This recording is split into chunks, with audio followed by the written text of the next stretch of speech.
먼저 오늘 이제 와주신 이제 강경태 감독님부터 해서 이제 인사 말씀으로 행사 시작하도록 하겠습니다.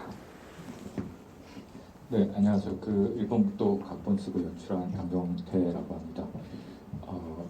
좀 식상한 멘트긴 한데 진짜 진심으로 너무 춥다는 날 예보가 미리 한참 전부터 예보가 있어서 좀 걱정도 많이 했었는데 저는 이 극장을 처음 왔거든요. 이 지역 주민인 영화한 후배한테 의원 국민들이 되게 아끼는 공간이라는 얘기 듣고 좀 기대를 하고 왔는데 진짜 이렇게 많은 분들이 자리를 채워주실 거라고는 생각을 전혀 못했고요. 엊그제 제가 명동에서 GV 하고 나서 어떤 트라우마가 지금 아직 남아있는 상태인데 배우지 하지 말았는데 오늘 좀 약간 지금 계셔주는 것만으로도 그게 좀 약간 상쇄되는 어떤 느낌들을 받게 된 것 같습니다. 아무튼 감사합니다.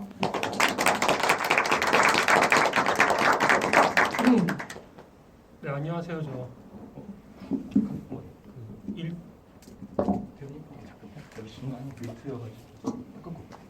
네, 안녕하세요. 저는 일본국도에서 일두역 맡은 백종환입니다.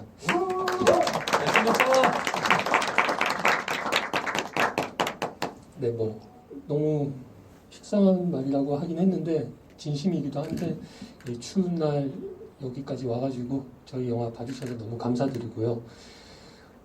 며칠 전에 명동에서 했을 때 트라우마라고 하셨는데 몇 분 안 계셔서 저는 긴장도 안 되고 좀 편하게 얘기를 나눴었는데 오늘 제가 조리 있게 말을 혹시라도 할 수 있을지 좀 불안합니다. 최대한 성심성의껏 얘기할 테니까요. 잘 부탁드립니다. 고맙습니다. 안녕하세요. 윤서 역을 맡은 안현호라고 합니다. 반갑습니다. 저는 명동 GV를 못 가서 어떤 상황인지는 몰랐으나 저는 오늘 오자마자 너무 행복했거든요. 이렇게 많은 분들이 와주실 줄 몰라서 재밌게 봐주셨었으면 좋겠습니다. 감사합니다. 네, 안녕하세요. 종범 역할 맡은 박찬우라고 합니다. 네. 제가 알기로는 오늘 이 GV 일정이 오늘 저희 공식적인 마지막 GV 일정이라고 알고 있는데 이렇게 함께 하게 돼서 정말로 영광입니다. 네, 저희 영화 좀 무겁습니다. 가시는 발걸음은 가벼우셨으면 좋겠습니다. 예, 춥지만 다 감기 조심하시고요. 코로나 조심하시고요. 예, 또 뭐 할 말 없나? 알겠습니다. 네, 안녕하세요. 유쾌한 아저씨, 줄여서 유씨. 네, 반갑습니다. 배우 민지율입니다. 네, 앞에서 이미 좋은 얘기를 너무 많이 했기 때문에 또 저까지 없는 말을 이렇게 할 수는 없고요. 아무튼 이 추운 날, 12월 들어서 가장 추운 날인데 이렇게 일본국도에 관심 가져주시고 와주신 여러분들 진심으로 감사드리고요. 오늘 즐거운 GV 시간이 됐으면 합니다. 감사합니다. 민표율 배우님 이렇게 유쾌발랄한 시작을 해주신 게스트가 있었나 싶었는데 너무 시작 이렇게 좋게 좀 해주신 것 같아서 기분이 좋고요. 지금 질문들이 지금 또 쏟아지고 있어가지고 빨리 좀 소개를 해야 될 것 같은데요. 제가 몇 가지 좀 질문을 드리고 오늘은 저보다는 이제 관객분들과 게스트분들 간의 어떤 소통이 더 중요한 자리니까 어떤 얘기도 좀 많이 좀 나눠주시고 더불어서 이제 배우님들 더 많이 말씀하실 수 있게 감독님보다는 배우님들께 집중적인 어떤 질문들 좀 부탁드리겠습니다. 감독님, 제가 알기로는 일본국도가 시나리오 기획부터 이제 제작까지 대기가 제작부터 이제 개봉하게 되는 어떤 그 기간이 꽤 긴 걸로 알고 있어요. 그래서 이제 사실 일본국도를 아마 검색해 보시면 아실 텐데 목포부터 이제 북한의 개성까지 이어져 있는 이제 곳이라고 이제 확인이 됩니다. 그래서 그냥 거두절미하고 이제 여쭤봤을 때 물론 이제 극 중에서 로드무비로 펼쳐지는 어떤 지역들이 이제 일본국도의 어떤 지역들로 이제 되어 있는데 감독님은 이렇게 우스갯소리로 말하자면 여러 국도가 있는데 어떻게 일본국도에 꽂히셔가지고 이렇게 영화를 만들게 되셨나 어떤 그런 배경에 대해서 짧게 부탁드리겠습니다. 네, 이 영화의 진짜 완전한 최초의 시작은 이 영화의 인물들이 가장 마지막에 가는 이제 파주, 정확히 지명으로는 파주보다 양주인데요. 그때 이제 있었던 2002년도 얼마 전에 이제 월드컵처럼 2002년 월드컵에 있었던 그 미군 장갑차에 의한 여중생 압사 사건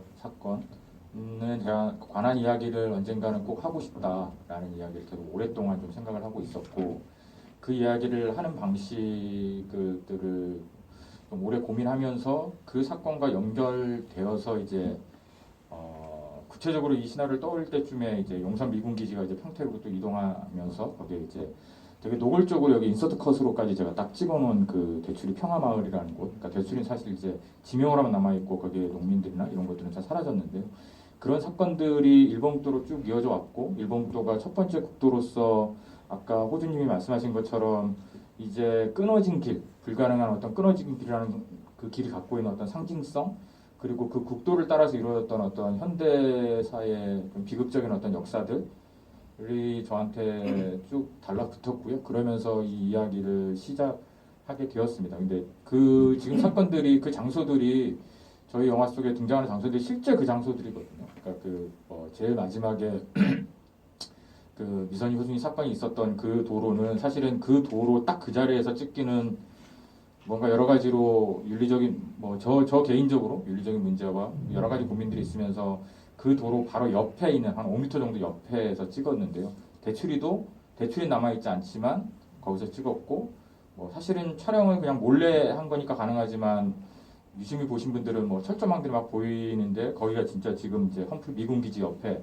도로에서 저희가 찍기도 했고 그런 것들을 계속 하면서 왔는데요. 그러니까 사라진 것들, 더 이상 이제 잊혀지고 기억되지 않는 것들을 생각을 하면서 자연스럽게 영화적 형식으로서도 흑백 혹은 로드무비, 지금은 잘 영화에서 만나기 힘든 어떤 영화적 형식으로서 흑백과 로드무비도 자연스럽게 이야기의 주제하고 맞물리면서 구상하게 되었습니다.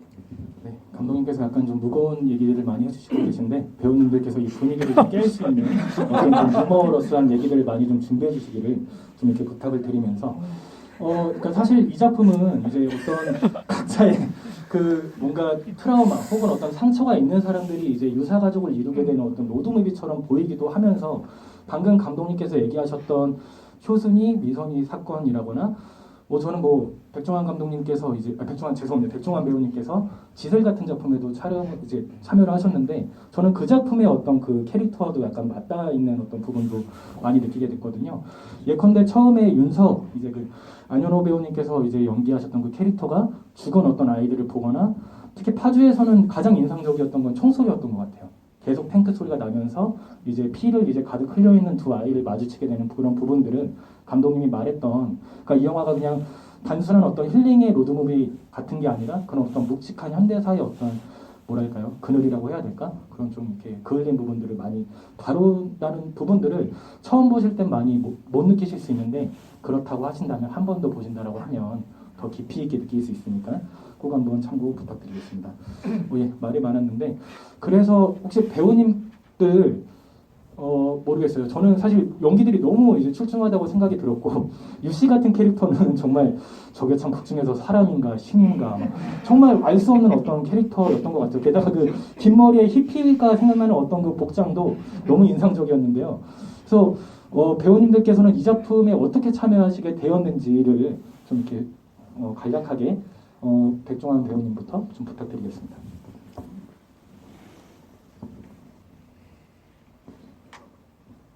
왜 참여하게 되는지 어떻게 참여하게 이게 제가 원래 인연이 있던 그런 게 아니라 너무 일반적인 경로를 통해 가지고 감독님 만나게 되고 작품에 참여하게 돼서 지금 순간 살짝 벙쪘었는데 그 첫 미팅 때도 좀 이렇게 추운 날이었던 것 같아요. 그때 그 감독님 만나가지고 작품 설명을 들었을 때는 그 일두라는 인물 자체가 저랑 너무 안 어울려가지고 그래가지고 이게 고민이 많이 됐는데 감독님이 또 아마 생각하셨던 이미지는 저랑 달랐을 거예요. 그게 당장 그 그림을 아마 그려놨었던 것 같은데 그 자체가 완전 저랑은 다르게 막 덩치도 크고 좀 투박하게 생긴 인물이었어가지고 속으로는 그 그림 보면서는 이거 안 되겠구나 근데 괜히 좀 최대한 그나마 제가 생각하는 비슷한 모습을 느낄 수 있게 그냥 그 준비하면서 하려고 노력했던 것 같고요. 그게 잘 먹혔는지 제가 잘 속였는지 감독님이 저를 또 이렇게 캐스팅 해주셔가지고 이 작품에 참여하게 됐던 것 같습니다.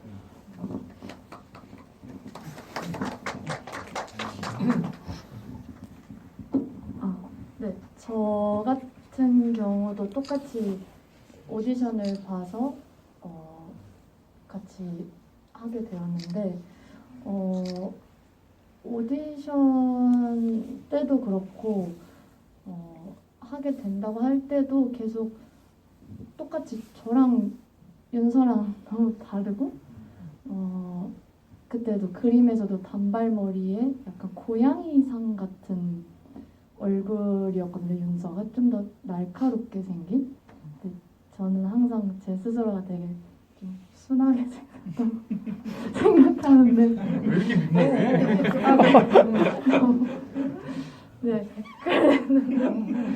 그래서 감독님도 처음에는 사실 많이 고민이 됐었다. 본인이 생각한 윤서랑도 많이 달랐고, 근데 한번 그래서 더 끌렸고, 그래서 더 한번 모험을 해보고 싶다라는 식으로 말씀을 해주시면서 같이 하게 되었고, 지금 보면서 계속 드는 생각은 지금 하면 못하겠다. 지금 그때 오디션 때도 저는 사실 기억이 안 나는데 제가 무슨 아무래도 저랑 너무 다르다 보니까 기대도 안 하고 아무 생각 없이 갔는데 제가 막 대기실에서 막 이렇게 발을 올리고 막 이러고 있었대요. 그 모습이 되게 뭔가 윤서의 어떤 모습을 살짝 보셨는지 그 모습이 좋았다고 했던 게 가장 기억에 남았어요. 네. 네. 네. 저는 좀 다르게요. 그 종범 역할이 저랑 잘 어울린다고 하셨습니다. 네. 하셨고 그 외모적인 얘기를 하셔가지고 생각나는 게 있는데 그때 제가 한번 물어봤어요. 감독님 뭐가 어떤 지점이 제가 마음에 들어가지고 캐스팅하셨어요? 이렇게 얘기하니까 제가 눈이 약간 짝눈입니다. 네. 그 짝눈이 마음에 들어서 그게 불량스러워서 그렇다고 하더라고요. 네, 그래서 그 말씀 듣고 그렇구나. 저 양반이 별로 그렇게 연기를 많이 안 보는구나. 이렇게 얼굴로 가는구나. 그 생각을 했었고요. 저는 그 오디션 저희가 다들 배우들이 이제 뭐 회사랑 같이 작업을 하기도 하지만 프리랜서로 계속 활동을 하기 때문에 대부분 이제 그 과정들이 이제 저희가 영화사를 찾아가거나 뭐 직접 미팅을 하거나 혹은 오디션 기회를 달라고 이렇게 프로필을 돌리기도 합니다. 네, 얼마나 사실은 너무 많은 프로필들을 돌리기 때문에 얼마나 많이 돌렸는지 잘 몰라요. 근데 저는 제 프로필이 어떻게 감독님한테 이렇게 유입돼서 들어갔는지 잘 모르겠어요, 사실. 근데 연락이 와가지고 가가지고 이렇게 대기실에 있는데 저밖에 없더라고요. 거기에 그래가지고 이렇게 대기실에 앉아 있었는데 누가 와가지고 이렇게 오늘 오디션 보러 오신 분이세요? 그래가지고 예 오디션 보러 왔습니다. 그러니까 담배 한 대 피시죠? 그래서 예 그러시죠? 그래서 이 양반 뭐하는 사람인가? 그리고 같이 올라가서 옥상에서 담배를 폈어요. 그러면서 뭐 이런저런 얘기를 했죠. 뭐 이렇게 해서 뭐 저렇다. 그러세요. 그래서 뭐 이상한 사람이 와가지고 이런 얘기를 하고 그래가지고 좀 이렇게 하고 대기실에 있는데 들어오라고 하더라고요. 들어가니까 감독님이신 거예요. 예. 그랬던 기억이 있습니다. 그리고 뭐 여러모로 종범이 같이 생겼다고 좋아하셨고요. 그렇습니다. 근데 평소에는 그렇게 선합니다. 법 없이 살 사람이니까 오해는 없으셨으면 좋겠습니다. 네. 앞에서 얘기를 너무 잘 해갖고 항상 이 마지막 순서는 좀 제일 긴장이 되는 것 같은데요. 이 작품을 접하게 된 경로는 비슷한 것 같아요. 비슷하게 접했고 혹시 영화에서 유 씨가 처음 등장할 때 그 표정들이 어떻게 지으셨는지 모르겠지만 제가 오디션장에 그러고 나타났습니다. 그 바지도 심지어 제 옷이고요. 그래서 저는 이거는 반드시 내가 해야 된다라는 생각으로 그 복장으로 오디션장에 들어갔어요. 그래서 감독님이 이제 보통 이제 오디션장에 도착하거나 이제 미팅을 갖게 되면 바로 이제 뭐 사담을 좀 나눈 다음에 바로 이제 연기를 보기 마련인데 그렇게 시간이 지난 줄 몰랐는데 한 20분 정도를 사담을 나누고 있었더라고요. 그랬더니 이제 우리 지연 PD님께서 이제 그만하고 빨리 오디션 봐야 된다. 두 사람 기다린다. 그래서 아마 그 20분의 시간이 감독님이 저의 비주얼을 아마 좀 받아들이는 적응하는 시간이지 않았나 저는 그렇게 생각하고 있고요.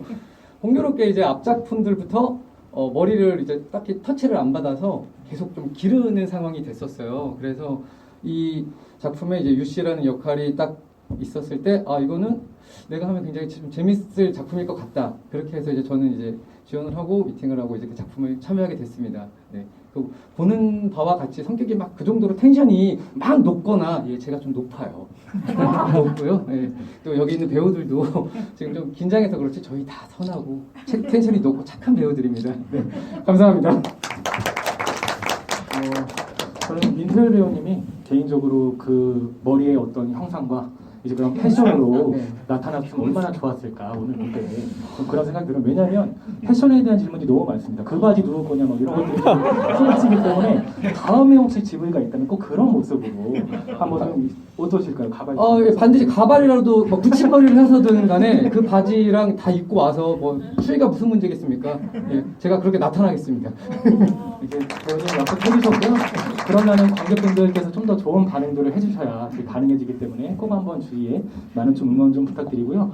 저는 백종환 배우님께서 그 어떤 이 캐릭터 그 일두에 대해서 잘 안 어울린다라고 얘기를 하셨는데 제가 아까 얘기 드렸던 짓을 끝나지 않은 세월 2 같은 작품에서 보면 백상병의 그 어떤 모습과 저는 너무 잘 맥이 맞아가지고 물론 중간에 10분 같은 작품에서는 좀 결이 다르긴 하지만 저는 그래서 감독님께서 그걸 좀 염두하시고 캐스팅하신 게 아니었나라는 생각이 들었는데 그런 부분은 혹시 좀 감독님 그런 부분은 좀 있으셨나요? 네, 그 미팅 때 만났을 때 이미 제가 되게 둘 다 굉장히 좋아하는 작품, 호준이 말씀해 것처럼 지슬이나 10분이나 다 봤던 작품이고 되게 좋아하는 작품이어서 처음 만나 뵀을 때는 이 영화에 출연을 하실 것인지 아닐 것인지에 대한 인연이 될 건지 아닐 건지 문제가 아니라 그냥 그 제가 좋아했던 영화에서 출연한 배우님을 만나는 일단 그런 기분이었어요. 그래서 되게 반갑고 그런 느낌이었고요. 처음에는. 그리고 말씀하신 것처럼 지슬의 어떤 그 상병의 모습을 레퍼런스로 뒀냐라고 생각하진 않고 다른 감독님들이 종환 씨를 보면서 어떤 느낌들을 어떻게 캐치하실지 모르겠는데 저는 그거는 배우인 종환 씨 갖고 있는 어떤 고유성 같은 것들이 있는 것 같아요. 어떤 아까 말씀하신 것처럼 최초에 제가 생각했던 일두의 어떤 느낌들의 스케치들이 있었는데 그거는 좀 더 펠리니의 길에 나오는 어떤 앤서니 킨이나 혹은 이만희 감독님 사포가는 길에 백일섭 선배 어떤 그런 어떤 피지컬도 그렇고 이런 느낌들이 있었거든요. 그런 레퍼런스가. 근데 되게 다른 분이 저한테 오셨는데 저도 저 스스로를 일두라는 역할을 스스로를 의심하고 질문하면서 계속 형상화시켜가는 과정 속에서 종환 씨가 갖고 있는 어떤 느낌? 약간 끝나고 보니까 되게 잘생기셨는데 그때는 막 잘생겼다는 느낌도 안 가졌어요. 지금처럼 잘생기셨으면 좀 선택하기 되게 어려웠을 것 같은데 뭐 어떤 고유한 어떤 느낌들이 저한테 이렇게 저를 설득시켜 것 같아요. 그리고 안현호 배우님가 얘기하셨는데, 그러니까 사실 되게 거친 캐릭터의 거친 어떤 모습의 여성의 어떤 배우님이셨다면 저는 오히려 더 재미없었을 것 같아요. 되게 약간 순수무구한, 심지어 이제 또 그 일두의 약간 성적인 어떤 얘기도 전혀 알아듣지 못하는 어떤 그런 순수한 모습도 보여주게 되는데 저는 그런 점에서 너무 이제 배우님의 캐스팅이 너무 타입 캐스팅이었다라는 어떤 말을 보태고 싶어서 좀 이렇게 마이크를 들었고요. 그리고 저기 종범역에 이제 그 박찬호 배우님에 대해서는 양아치 연기가 너무 좋다. 지금 그 얘기들이 지금 막 쏟아지고 있습니다. 그래서 사실 정말 배우님 연기 너무 좋았던 것 같아요. 일단 그래서 그런 점에서 사실 특히 뭐 다 대사들도 좋은데요. 저는 그 종범역의 이 저기 박찬호 배우님께서 하는 그 어떤 대사들이 너무 맛깔지다. 그래서 이거는 감독님의 어떤 디렉팅이었을까 아니면 이제 협의하에 어떤 대사를 만든 것일까 이런 좀 궁금함도 좀 있었거든요. 그 어떤 좀 이렇게 말만 나는 그런 대사들에 대해서 좀 어떻게 좀 구성을 하시고 좀 이렇게 연기를 하셨는지도 좀 말씀해 주시면 좋을 것 같아요. 우선은 그 처음에 시나리오 받았을 때 시나리오가 굉장히 잘 그 어떤 그 말 맛을 잘 살릴 수 있게 써져 있었는데 그게 이제 어쨌든 제 입으로 나오는 것까지의 과정을 이 세 권 과정을 거쳐야 되는데 그것들에 대해서 되게 많이 열어주셨어요. 감독님께서 좀 열고 생각을 해주시고 같이 고민도 많이 하고 특히 그 어떤 성적인 부분이나 이런 것들이 너무 세게 또 묘사가 되면 불편한 지점들이 생기기 때문에 그런 거에 대한 고민들이나 혹은 이 욕이나 혹은 조금 더 이 나쁜 말들, 나쁜 말들을 어디까지 해야 되는지에 대한 고민들도 꽤 있었던 것 같고요. 그리고 이제 나머지들은 저의 그 나머지들은 저의 이제 제 입에 익을 수 있도록 꽤 오랜 시간 이제 뭐 어미라든지 여러 가지 고치는 것들을 했었고 거기서 이제 감독님의 도움이 많이 있었죠. 왜냐하면 실제로 작업을 하다 보면 그런 것들에 대해서 꽤 예민하신 감독님들도 많으신데 완전히 믿고 맡겨주셨고 제 아이디어를 얘기하고 이야기해드리면은 너무 하나하나 작은 것까지 잘 기억하고 있다가 다음에 그 디렉팅에 말씀해주시고 그래서 사실 작업 환경이 굉장히 저는 편안했다고 해야 되나? 편한 환경에서 작업을 했습니다. 그래서 아마도 그렇게 느끼시는 걸지도 모르겠습니다. 네. 칭찬이라고 해야 되냐? 그게 처음부터 이제 농익어져 있던 게 아니라 오랜 시간으로 이렇게 그렇죠. 하시면서 그걸 좀 강조해서 좀 얘기를 좀 하면 좋을 것 같고요. 그리고 한 관객분께서는 캐릭터들을 보고 문득 떠오르는 영화가 오즈의 마법사다라는 얘기를 주셨어요. 윤서는 도로시, 일두는 양철 로봇, 유씨는 허수아비, 밀크는 토토 같다.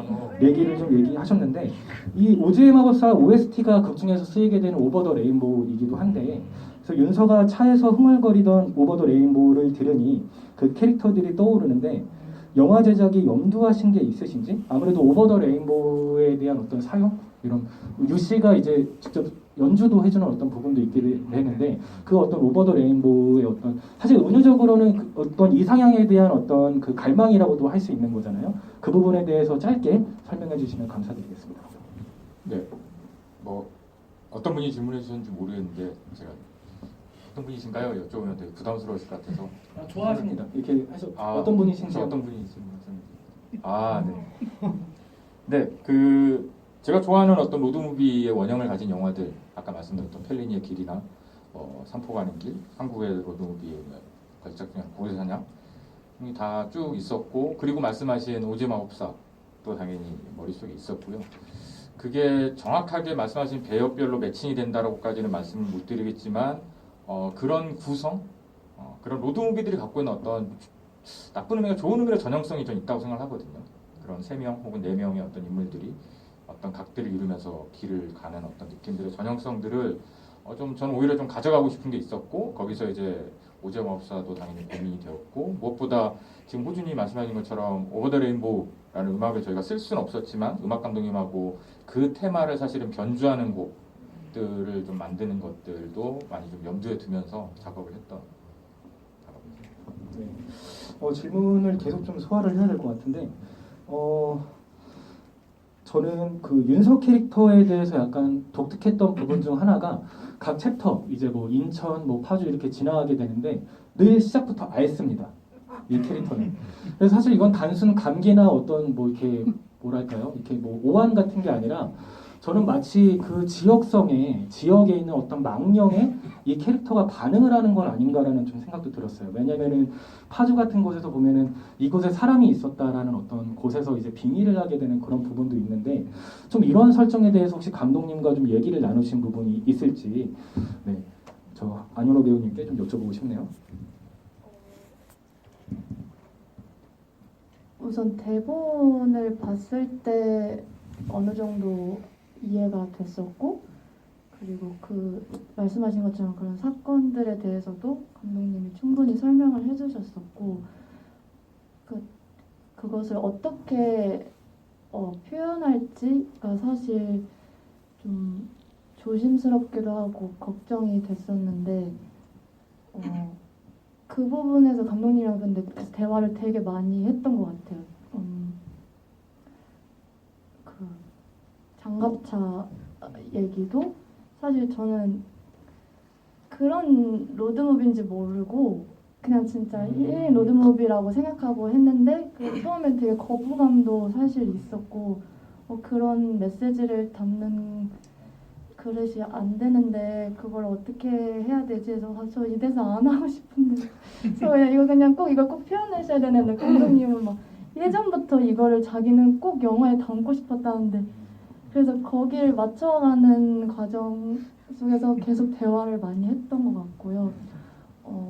네, 그렇게 준비를 했었던 것 같아요. 저는 유 씨에 대한 어떤 좀 질문도 드리고 싶은데 제가 아까 얘기 들었던 것처럼 이 캐릭터는 뭐랄까 되게 특히 뭐 이렇게 마지막 사라지는 어떤 그 쪽에도 뭐 일종의 죽음으로 볼 수도 있고 정말 뭐 어떤 이상향에 대한 어떤 곳으로의 이제 가는 것으로 느낄 수도 있는 것인데 되게 좀 독특한 부분이 많았던 것 같아요. 일단 연기적으로 좀 여쭤보면은 처음에 너무 너스레를 잘 떨면서 이제 착한 척 안 하고 귀찮게 안 하고 막 이러면서 이제 막 들러붙는 게 참 되게 인상적이었거든요. 그래서 그런 네, 그렇죠. 그런 대사들이 이거는 약간 애드립인가? 이것도 좀 약간 일종의 합을 좀 미리 맞췄던 부분일까라는 좀 궁금함이 있었어요. 혹시 이런 연기에 대해서는 좀 배우님이 좀 덧붙여 주실 수 있겠나요? 네, 일단 유 씨의 대사들은 뭐 애드립보다는 일단 대본에 많이 다 쓰여져 있었는데 일단은 중점을 둔 거는 어떤 톤이었어요. 왜냐하면 다른 배우들과는 좀 별개로 제가 톤이 좀 높고 좀 계속 그런 밝은 이미지를 계속 말 그대로 좀 들러붙었습니다. 제가 1도 형한테 들러붙었는데 좀 그런 느낌이기 때문에 이게 어떤 톤에서 뭔가 좀 간극이 생겨버리면 너무 유 씨라는 인물이 너무 튈 수도 있겠다. 그렇다고 너무 판타지적인 요소가 아니라 실제로 이제 실존하는 인물로 이제 표현이 됐기 때문에 그래서 이제 그 점을 좀 중점적으로 연계를 좀 했고요. 근데 다행히 세 명이 저는 나름대로 되게 합이 좋았다고 생각을 하고 그리고 1도 형하고도 이제 한 방을 쓰면서 굉장히 친해요. 저희 친하고 근데 영화상에서는 실제로는 좀 그 사나운 기운을 저는 좀 많이 받기는 했어요. 또 그 지점이 제가 연기하는데 좀 도움이 많이 되기도 했고요. 그래서 이제 뭐 대사나 이런 것들은 좀 대본에 의해서 많이 이제 표현이 됐고 그리고 나머지 부분들은 저희 합으로 또 이렇게 완성이 됐다 이렇게 말씀드리고 싶습니다. 말씀드린 것처럼 극중에 계속 나타났다가 개를 안고 또 다시 등장했다가 갔다가 뭐 이런저런 것들이 배우님의 어떤 그 인물을 쫙 표현하는 어떤 그 외형적인 부분이나 그런 연기들이 너무 잘 받쳐줬기 때문에 그 묘한 어떤 캐릭터성을 되게 잘 살렸다는 느낌이 들어서 좀 질문을 드렸고요. 그리고 종범에게도 좀 질문이 있습니다. 저는 약간 가장 궁금했던 게 이제 그 일두에게 일격을 당해가지고 저는 이제 목숨이 끊긴 걸로 이제 저는 느끼게 되었는데 그 다음 장면에서 이제 김금순 배우님, 곽 대표 역을 했던 그 김금순 배우님과 잠깐 이제 나타나게 되는 어떤 인서트 컷이 있었어요. 그래서 좀 우스갯소리를 여쭙자면 그 일격에 빽하게 되지 않은 것인지 그것도 좀 여쭤보고 싶어요. 좀. 그게 저희가 영화 찍으면서 굉장히 많은 연구를 했던 실제로 종환이 형이 백종원 배우님 제가 개인적으로 굉장히 좋아하는 배우기도 하고 작업하면서 되게 잘 받아주셨어요. 그러면은 좀 배우로서 신이 나고 막 연기할 맛이 나는데 정말 그게 좀 쉽지 않았던 것 같아요. 그러니까 그걸 원래 시나리오대로라면은 이걸 안아서 꽉 안아서 그러니까 얘를 약간 질식시키는 이제 그 내용이고 그 다음에 이제 표현이 됐을지 모르겠지만 그 질식시킨 것이 이제 이 사람한테 좀 타격이 있어가지고 그 다음에 이제 이를 악물고 얘가 오길 기다리는 그 저희 대표님이니까 금순 선배님이랑 같이 기다리는 그런 씬이었는데 실제로 그 얘기를 많이 나눴던 것 같아요. 그러니까 이래서 사람이 기절을 할 수 있을까? 혹은 진짜로 죽을 수 있을까? 라는 고민들을 많이 했었는데 어쨌든 시나리오를 믿고 저희가 액팅을 했고 저는 나름대로 잘 표현이 됐다고 생각하는데 영화에서 그리고 꽤 그게 저랑 이제 앞으로 그 일두라는 역할이 앞으로 그 종범이라는 역할과는 조금은 다른 길을 갈 거라는 어떤 것을 암시하는 무언가가 될 수 있다고 생각을 했습니다. 왜냐하면 사실 팰 수도 있고 종범이가 이게 전투력이 강해 보이지만 아니거든요. 예, 그러니까 이것만 있는 애예요. 승질만 있는 애고 아닌데 그러다 보니까는 여기서 맞을 수도 있고 혹은 더 제가 막 거기서 도발을 하는데 때릴 수도 있지만 그 때리지 못하고 이 껴안는 그러니까 포옹으로 그 제압을 하는 것이 꽤 많은 것을 이야기해 준다고 생각을 했었거든요. 그래서 그 시나리오를 믿고 갔던 것 같습니다. 네. 죽은 건 아니고요. 네, 그렇습니다. 그쵸. 투 찍으면 나와야 되니까요. 그래서 약간 저는 좀 이해가 됐던 게 사실 일두 캐릭터의 전사와 좀 생각해 보게 되는 어떤 부분인데 일두는 거의 야상을 입고 전투화를 이렇게 신고 있는 어떤 모습은 저는 사실 군인의 어떤 한 형상 같다라는 좀 생각이 들면서 그가 이제 여자 주인공과 이제 계속 이제 어떤 그 로드무비를 펼치면서 보여지는 어떤 부분들은 아까 뭐 초선 밀선도 얘기했지만 저는 아까 뭐 예컨대 뭐 배우님이셔서 좀 더 제주 4.3 사건의 어떤 그것도 좀 떠오르기도 하면서 더불어서 그 5.18의 어떤 그런 희생이라고 해야 될까요? 왜냐면 저는 사실 그 안현호 배우님의 캐릭터가 약간 꽃잎에 장선호 감독님 꽃잎에 약간 그 이정현 배우님과도 약간 좀 맥이 좀 닿아 있는 부분들도 좀 있었던 것 같거든요.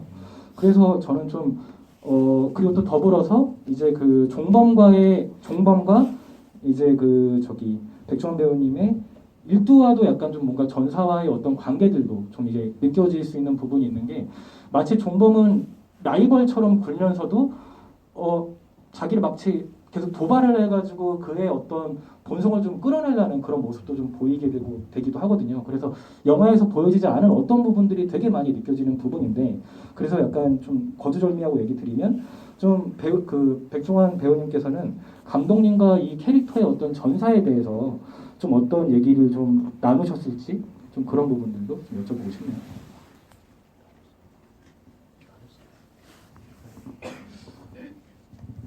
이게 저희가 촬영한 지 3년이 돼가지고요.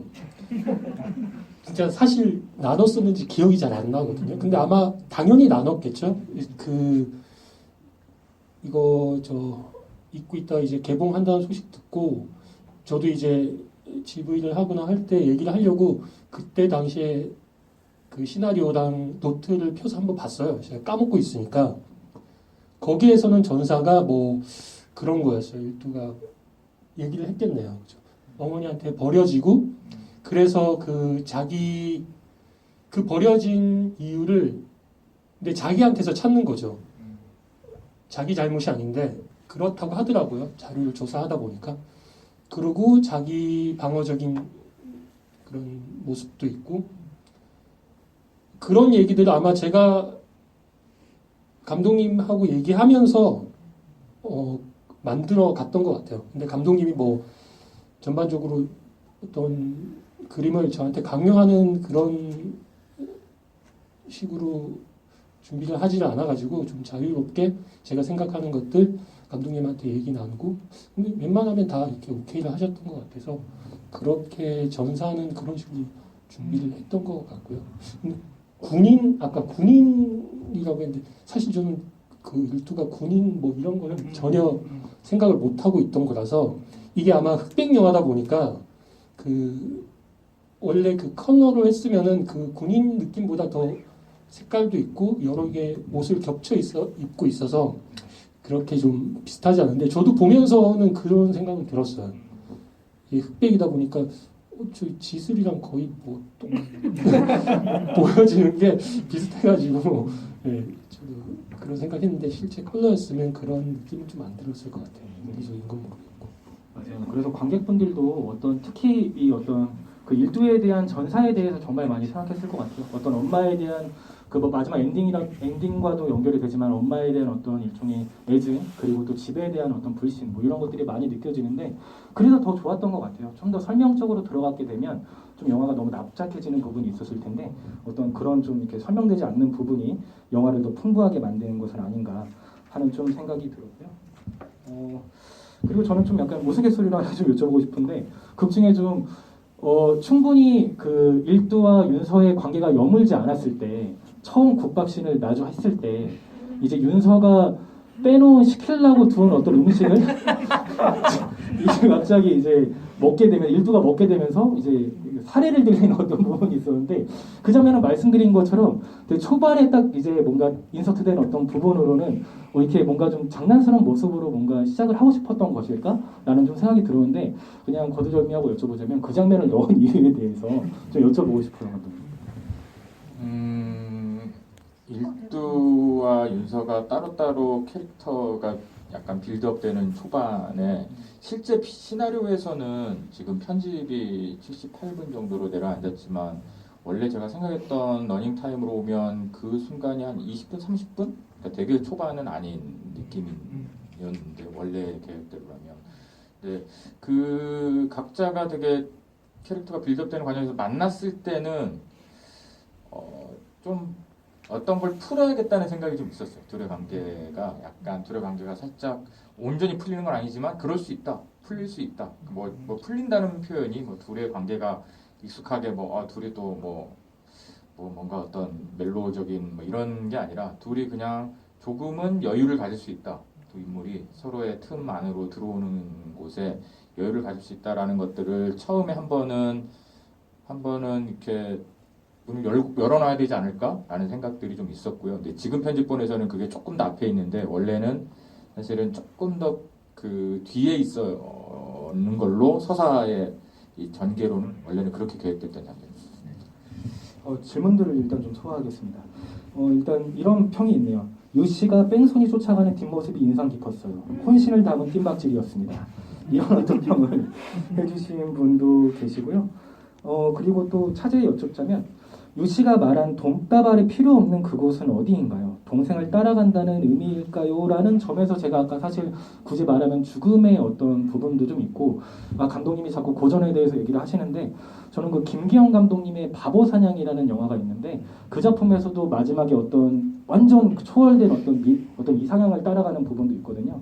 이런 부분들에 대해서 사실 굳이 설명할 필요는 없겠지만은 그래도 좀 더 설명을 좀 보태주시면 좀 어떨지 감독님께 좀 여쭤보고 싶습니다. 그 부분은 사실은 영화를 찍기 전에도 배우분들하고 되게 많이 특히 이제 유씨 역의 태율 씨하고도 굉장히 많은 이야기들을 나누긴 했는데 그때도 그렇고 지금 영화가 완성돼서 관객을 만나는 자리에도 제가 설명을 드릴 수 없는 부분인 것 같아요. 네. 그러니까 그게 뭐 감독으로서 되게 무책임하게 이 글을 또 쓴 사람으로서 저는 뭐 그거 생각 안 했어요가 아니라 제 안에는 어떤 곳일까라는 어떤 원래 또 시나리오에 존재하는 대사들이 있거든요. 지금 잘렸지만 그곳은 뭐 아프지도 않고 뭐 이러고 저러고 하는 어떤 수많은 또 윤서가 동생한테 들려준 이야기로 존재하는 대사들이 있는데 그런 것도 지금 편집이 되어 있는 상태인데요.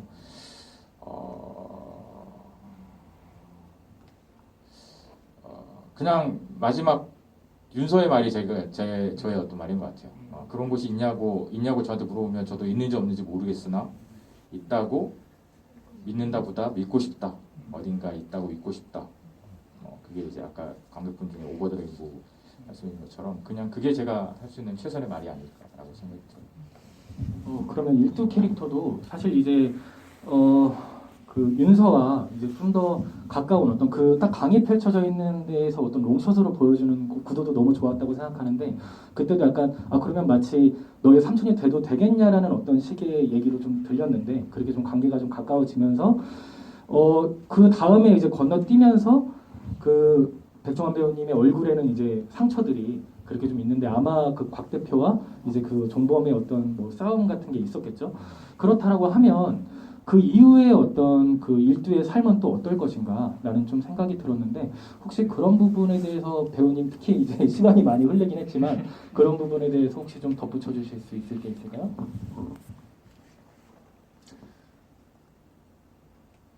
그 영화 내에서는 어쨌든 열린 결말이니까 뭐 일두가 어떻게 되는지는 근데 그 마지막 그 철도에서 이제 상처 입고 그 터널 같은 쪽으로 쳐다보는 장면 찍을 때가 생각나는데 그 감독님이 살짝 웃는 모습을 담고 싶어 하셨어요. 근데 그게 정말 미세하게라서 저는 안 웃고 있는데 그것보다 조금 더 덜 웃었으면 좋겠다 해가지고 진짜 나노 수준으로 미세하게 웃는 걸 원하시는 건가? 생각보다 묵상이야. 생각보다 네, 묵상이야. 그랬던 기억이 나서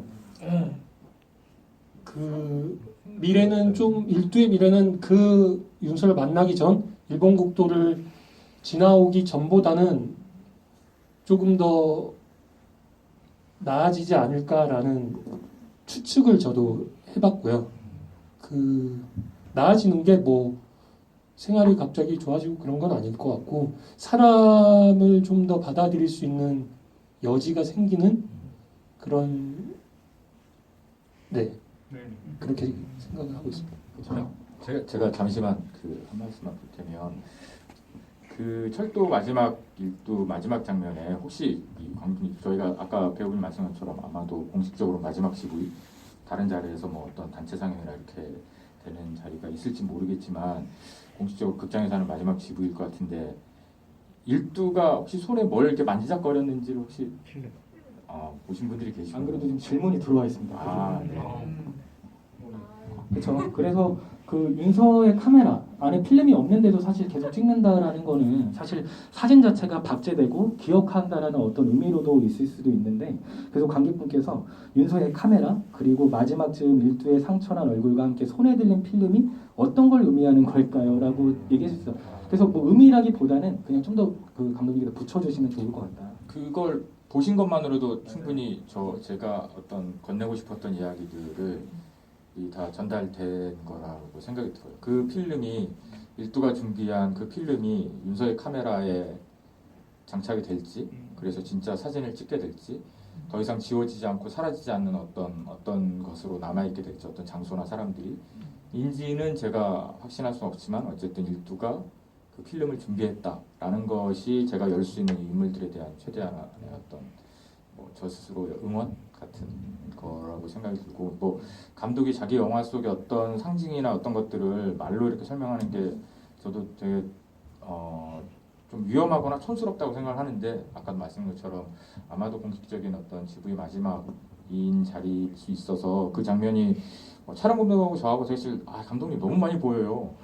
그런가? 이러다가 너무 노골적인가? 뭐 이런 되게 얘기를 많이 했었거든요. 나는 장면인데 아무튼 상영을 하면서 그 장면들이 사진 작가를 하시는 분들도 그 장면에 필름이 손에 있었다라는 걸 못 알아채신 분이 계셔서 이 자리에서는 그냥 좀 말씀을 드리는 게 어떨까라고 해서 말씀을 드리겠습니다. 그리고 또 관객분께서는 캐릭터들이 다 너무 인상적이다라는 어떤 평을 주셨어요. 그래서 저도 감독님이 약간 출연이 많지 않은 어떤 배우들의 할애하는 어떤 방식이 너무 좋았던 게 마지막에 노윤정 배우님 그 이제 백종환 배우님께서 이제 어머니로 이제 착각하게 되는 그 캐릭터도 별거 아닌데 이제 그 가래떡을 굽고 있는 그 모습으로 되게 인상이 많이 깊게 되고 그리고 김근순 배우님도 짧게 나오지만 되게 속된 말로 쓰레기 짓을 하고 있지만 되게 약간 교양 있는 척을 하는 그런 설정을 통해서 되게 인물들을 잘 짧은 출연이지만 인상 깊게 한다라는 좀 생각이 들었는데 좀 어떠실까요? 감독님이 그런 좀 작은 캐릭터들도 그렇게 좀 이렇게 디테일하게 뭐 하는 어떤 그 일종의 의도라고 할까? 뭐 그런 방식에 대해서 좀 여쭙고 싶고 더불어서 관객분은 이제 뭐 윤서 캐릭터에 대해서도 여쭤보면서 뭐 촬영 중에 기억나는 에피소드 같은 것도 있냐 이렇게 얘기를 해주셨는데 아무래도 생각하시는데 좀 시간이 걸릴 것 같으니 일단 감독님에게 그 질문부터 먼저 드리고 싶네요. 네, 그 우선 말씀하시면서 호주님이 일두가 엄마로 착각하는이라고 해주셨는데 네, 뭐 그렇게 보실 수 있는 분도 있을 수 있겠구나라는 생각이 들어요. 그거는 뭐 제가 찍은 영화라서 아니요 엄마가 착각한 게 아니라 엄마일 겁니다. 막 이렇게 말씀드리면 안 될 것 같고 네, 뭐 착각하면 착각한 대로의 어떤 인물의 감정들을 담아가시면 될 것 같고요. 그렇게 좋게 말씀을 해주셔서 너무 감사한데 사실은 그건 모든 영화의 모든 감독들이 작은 배역이라고 하더라도 인상적인 어떤 순간들을 비록 한 씬이어도 그게 대사 한 줄이든 표정 하나이든 어떤 것들을 남겨야 된다라고 생각해요. 그건 배우분들이 각자 자기가 맡은 배역에서 노력하는 부분이기도 하지만 감독인 제가 배우들과 협업안에서 그 배역들한테 드려야 되는 너무 당연한 노력. 그게 그 배우 자체에 대한 노력이 아니라 이 영화 전체로 봤을 때도 너무나 당연한 거라고 생각이 들고 그게 뭐 좋게 말씀해 주셨지만 저는 개인적으로 뭐 그게 아주 배우분들에게 그리고 이걸 보시는 관객분들한테 아주 부끄럽지 않게 잘 되어 있냐라고는 조금 부끄럽습니다. 그건 항상 미안함과 부끄러움을 이제 갖고 있기도 하고. 네. 제가 너무 좀 납작하게 이제 확실한 것처럼 얘기를 드렸는데 그거는 생각하는 거에 따라 다 다르다는 좀 얘기를 드려보고 어떠실까요? 좀 영화 찍으시면서 좀 에피소드 같은 것들이 아까 질문이 윤석 캐릭터를 만들면서 감독님과의 에피소드를 여쭤보신 것 그런 것도 되고 같아서 아니면 촬영 중에 뭐 그런 것도 되고. 그래서 그거에 대해서만 생각을 해봤는데 그 찍었을 당시에 저라는 사람이 지금보다 마음의 여유가 많이 없고 누군가의 의견을 받아들이는데 많이 버거웠던 사람이었어요. 그래서 그게 아까 말씀드렸다시피 지금 하면 못할 것 같다는 게 조금 약간 거만할 수 있지만 지금은 그래도 그때보다는 많이 여유가 생기고 받아들이는 포용력이 생겼다고 스스로 생각을 해서 제일 저랑 많은 얘기를 감독님이랑 했었던 것 같아요. 거의 언쟁이 많았는데 늘 제가 의문점을 가지면은 그거를 끝까지 잡고 계속 풀어주셨던 게 너무 감사하고 죄송했고 그런 성격이 웃기지만 윤서랑 좀 잘 맞았던 것 같아서 도움도 꽤나 받았었던 것 같아요. 네. 혹시 뭐 에피소드 촬영하시면서 기억나시는 분들? 네.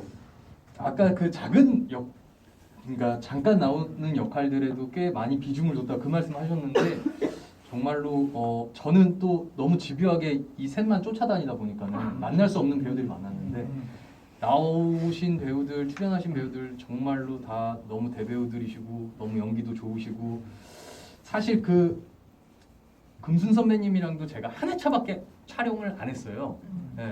굉장히 가까운 사이지만 한 회차밖에 촬영을 안 했는데 다들 같이 작업해서 너무너무 영광이었고 오늘 그 집창촌 이모 하신 분도 배우분도 지금 앉아서 다들 박수 한 번만 부탁드리겠습니다. 오셔서 오늘 보시고 하시는데 연기 너무 좋죠. 저는 만나 뵙진 못해가지고 그 영화에서 보고 요것도 하시더라고요. 저랑 좀 같은 까라로 요거 하시는 것 같은데 너무 반갑고 좋았습니다. 그 에피소드라고 하면은 제가 그때 기억나세요, 감독님? 그 제 촬영이 제 생일 바로 전날 촬영을 하는 게 한 회차가 있었어요. 맞아. 근데 촬영을 다 했어. 그쵸? 촬영을 다 하고 이제 저녁 때 끝나고 하는데 감독님이 찬우 씨를 이렇게 돌려보낼 순 없다. 생일인데. 그래서 생일 파티를 하자. 우리가 오늘 촬영을 다 끝내놓고. 그래서 찬우 씨가 숙소에서 좀 대기를 해달라. 그래가지고 알겠습니다.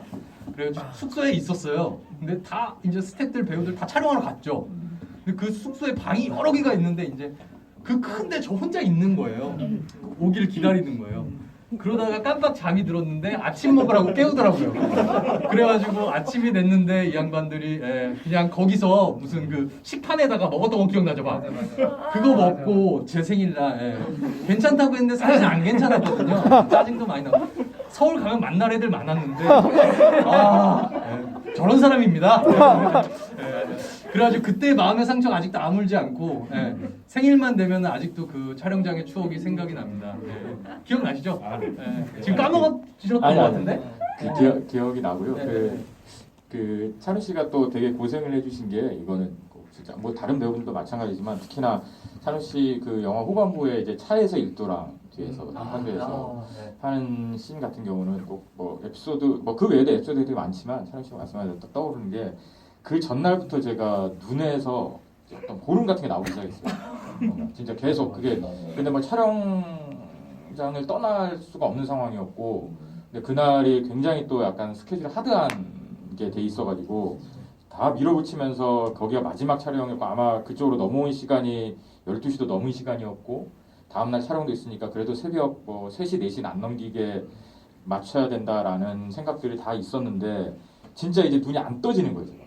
그냥 아예 이렇게 고름 때문에 눈이 아예 쫙쫙 이렇게 달라붙어가지고 거의 이거는 뭐 뭐 이걸 어떻게 모니터링도 좀 보기가 불가능하고 막 이런 상황이어서 그때 제가 진짜 이제 그러려면 기댈 수 있는 게 이제 촬영 감독과 어쨌든 두 배우분이었고, 근데 일두는 종환 씨는 저희랑 계속 움직이고 다니면서 종환 씨의 피로도도 굉장한 상태였고, 다만 이제 찬우 씨가 조금 더 거기서 먼저 기다려 주시면서 찬우 씨가 조금 더 에너지를 저희보다 좀 갖고 있는 상태이셔서 그때 그 씬은 정말 시나리오를 썼고 제가 카메라 구도 이런 거 정해져 있었지만 촬영 감독과 찬우 씨 두 분이 거의 어떤, 특히 찬우 씨가 스스로 연출하면서 만든 씬이라고 저는 생각을 하는 게 있어요. 거의 이제, 그리고 저희 스크립터도 뭔지 모르겠는데 제가 안 보는 사이 뒤에 가서 막 토를 하고 오고, 그러니까 저희 막 완전히 전반적으로 그날 거의 어떤 엄청난 상황인데, 그때 아마 찬우 씨가 그 어떤 에너지를 가지고 그 씬을 끌어가지 않았으면 굉장히 힘들었을 것 같은데, 진짜 그 씬은 특히 찬우 씨가 그 씬의 감독이셨죠. 저는 그냥 거의 이제 뭐 눈을 못 뜨고 그냥 이러고 있는 상태였어가지고. 네, 맞습니다. 그 씬에서는 제가 감독이었고요. 농담이고 그 씬이 상당히 보시다시피 롱테이크예요. 아주 길고 특히나 제 대사 너무너무 많고 그랬던 씬이라 어쨌든 저도 고민을 많이 하고 생각도 많이 하고, 또 종환이 형이 굉장히 바쁜 스케줄로 움직였기 때문에 맞춰볼 수 있는 시간도 적었고 리허설을 해볼 수 있는 시간도 적었고, 그래서 혼자 많은 연습과 고민들을 했던 것 같아요. 그리고 이제 주변에 친구들이 많이 있기 때문에 동료 친구들한테 맞춰달라는 말도 많이 해서 만날 수 없으니까 자주. 그래서 연습을 많이 해갔는데도 사실 부담이 되더라고요. 왜냐면 정말로 원테이크에 끝나야 되는 상황이었어요. 근데 새벽 4시여가지고 습기도 막 올라오고, 저는 또 바지를 그 약간 양복 바지 있잖아요. 그거 입고 있는데 막 스며들어. 막 추워. 저체온증 와. 힘든데 제가 처음에 그 대사의 초반부쯤에 한 번을 대사 너무 추워갖고 대사를 하나 이렇게 씹었던 것 같아요. 기억에. 그리고 그 다음 테이크에 한 방에 갔던 것 같은데, 종환이 형도 너무너무 그때 잘 받아주시고 잘 이렇게 해주셨고, 촬영 감독님도 제 이 블로킹이 꽤 있었는데 그 블로킹에 따라서 정말 잘 잡아주셨고, 정말로 여러 사람들의 그 혼신의 힘 마지막 있는 거, 왜 마른 오징어에서 단물 나오잖아요. 네. 그 느낌으로 쫙 쥐어짜서 찍었던 기억이 납니다. 근데 다행히 정말로 테이크를 많이 가지 않아서 정말 다행이었던 것 같아요. 그때 다들 너무 고생을 하셨고, 감독님만 이제 뭐 병원 가서 꿀 빠시고 저희는 다들 고생을 많이 했죠. 네, 그래서 오늘 끝나고 이제 한잔 할 것 같은데 하면서 좀 얘기 좀 하려고요. 네, 해야 됩니다. 네. 참고로 그때는 안 갔고요. 다음 날. 맞아.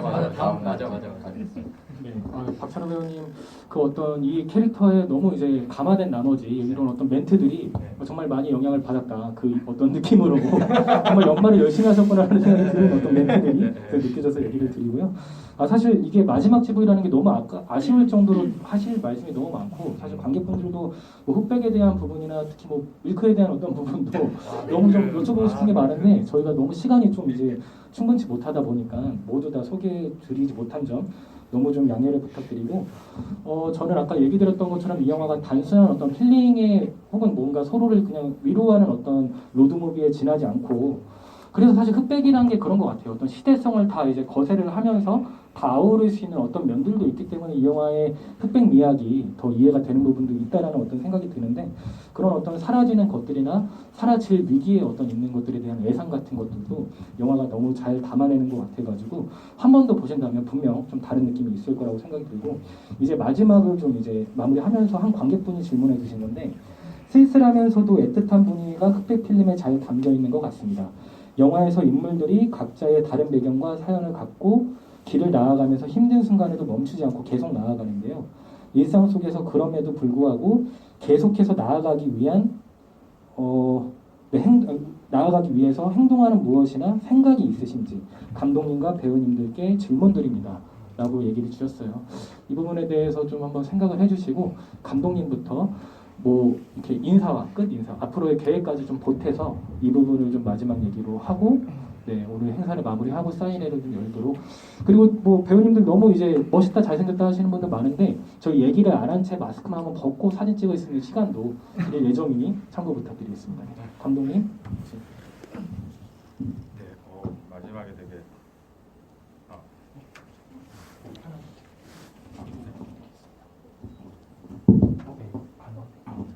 네. 마지막에 보통 영화제든 영화 지구에서 잘 안 나오는 질문을 어떤 관객분이 해주셨는데 영화 속의 게 아니라 영화 외에 어떤 일상을 멈추지 않고 나아가게 하는 힘. 지금은 그냥 딱 떠오르는 게 제 조카들인데요. 제 조카들, 어린 조카들, 이제 8살, 9살 된 조카들인데 뭘 나아가게 하는 건 아니지만 그 일두가 윤서에게 삼촌이라고 얘기하면서 끝맺지 못한 그거를 이제 계획하고 쓸 때쯤에 이제 제가 실제로 삼촌이 되기도 했고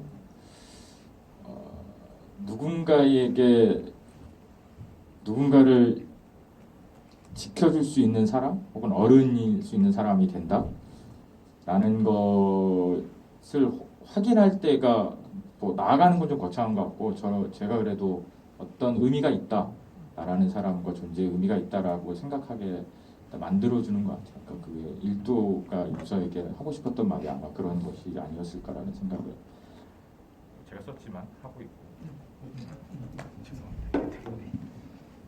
네.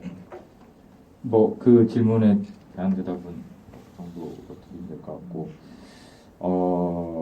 오늘 제가 뭐 마지막 인사는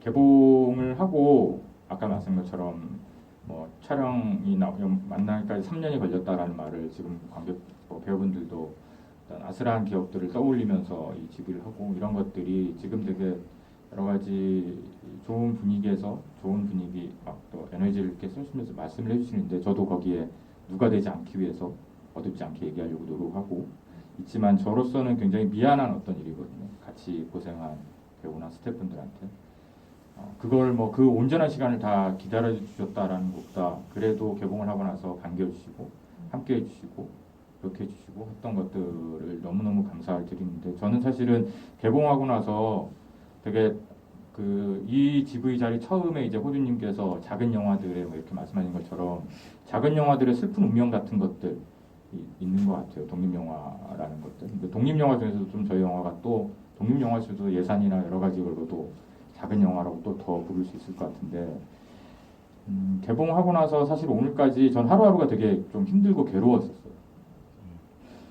뭐 별로 되지 않는 네이버였던 관객수들이나 그리고 어떤 반응이나 이런 것들에 대해서 사실은 그냥 감독으로서의 어떤 의무만 아니면 좀 숨고 싶고 도망가고 싶고 이런 마음들이 솔직하게 있었고 되게 좀 힘들고 괴로운 어떤 시간들이었거든요. 영화를 세상에 내보내기 위해서 모든 노력을 다하는데 그 노력을 하는 이유가 또 그 다음의 고통을 맞이하기 위해서인가? 라는 생각들도 하게 됐어요. 근데 그 생각을 하면서 오늘 사실 이렇게 객석에 진짜 많은 분들이 채우실지 모르고 오늘 오면 꼭 이 말씀을 드려야겠다고 생각했던 게 되게 근사하고 많은 환호를 받는 사람 혹은 작품 옆에 같이 서 있는 분들은 그렇게 많이 티가 나지 않는 것 같아요. 근데 저희 영화처럼 굉장히 작은 영화에 기꺼이 시간과 관심을 내줘서 옆에 서주시면 그 관객분들의 그런 것들이 아마 관객분들이 생각하는 것 이상으로 저희한테 응원이 되거든요. 정말 큰 응원이 되거든요.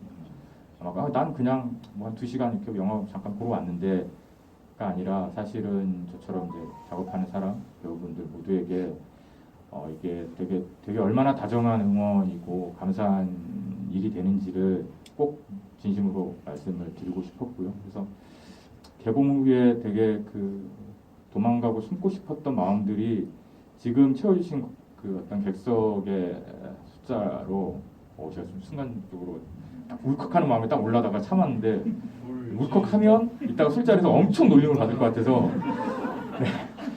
네, 아무튼 진심입니다. 근데 이거를 제 마음을 그런 의도는 아니시지만 제 마음을 좀 괴롭던 마음들을 관객분들이 이 자리에 함께 해주신 것만으로도 저한테 되게 큰 포옹을 해주신 거라고 지금 느끼고 있습니다. 네, 감사드립니다.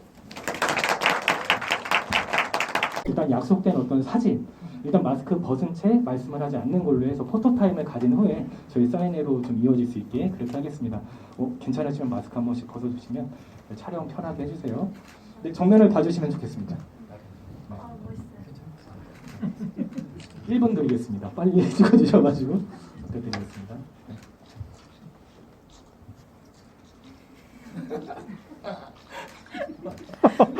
가식적이죠? 네. 친합니다. 네, 이거를 그대로 그냥 간직하지 마시고 SNS 등에 좀 소문을 내주셔야 더 많은 분들이 보이니까 좀 부탁드리겠습니다. 네, 그러면 저희 바로 이제 마무리하고 이제 사인회 좀 이제 이어질 수 있도록 그렇게 좀 하겠습니다. 저 밖에서도 또 이제 게스트분들과 좀 더 얘기 나눌 수 있으니까 그렇게 부탁드리겠습니다. 이쪽으로 퇴장 부탁드릴게요. 고맙습니다. 감사합니다. 감사합니다. 감사합니다.